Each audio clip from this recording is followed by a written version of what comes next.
1 September पासून सरकार विरोधामध्ये जोडे मारो आंदोलन। पत्रकार परिषदेत महाविकास आघाडीच्या नेत्यांची घोषणा। शिवरायांचा पुतळा कोसळल्यानंतर महाविकास आघाडी आक्रमक।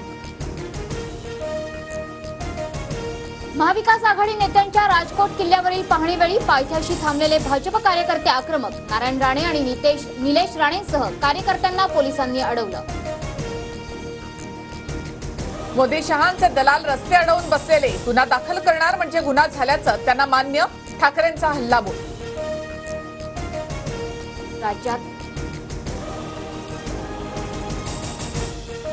राज्यातील सरकार कमिशनखोर, त्यांनी मोठं पाप केलंय। राज्यात मुलीही सुरक्षित नाहीत। राज्यातलं सरकार करतंय काय? पटोलेंचा महायुतीला सवाल।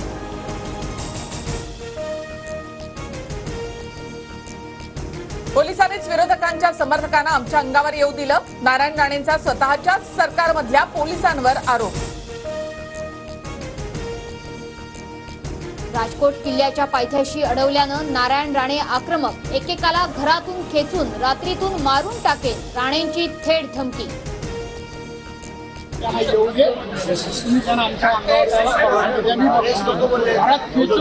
रात्रभर मारून टाकेल।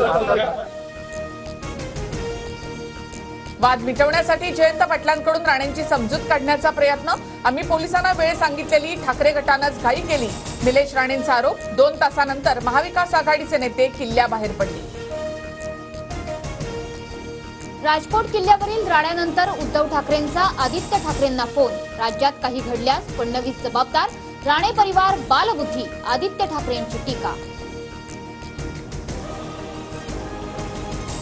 मंत्री दीपक केसरकर यांची दुपारी 3 वाजता पत्रकार परिषद। मालवणमधील राडा आणि शिवरायांवरील वक्तव्य, यानंतर होणाऱ्या टीकेवर केसरकर बोलणार।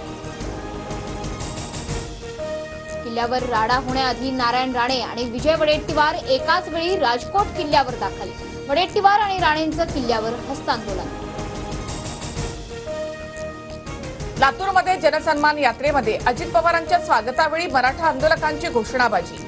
रॅली दरम्यान मराठा आंदोलकांनी काळे झेंडे दाखवले। शिल्पकार जयदीप आपटेनंतर बांधकाम सल्लागार चेतन पाटील सुद्धा फरार। कालपासून आपटेचा मोबाईल नॉट रिचेबल। चेतन पाटीलच्या कोल्हापूरातील घरालाही कुलूप।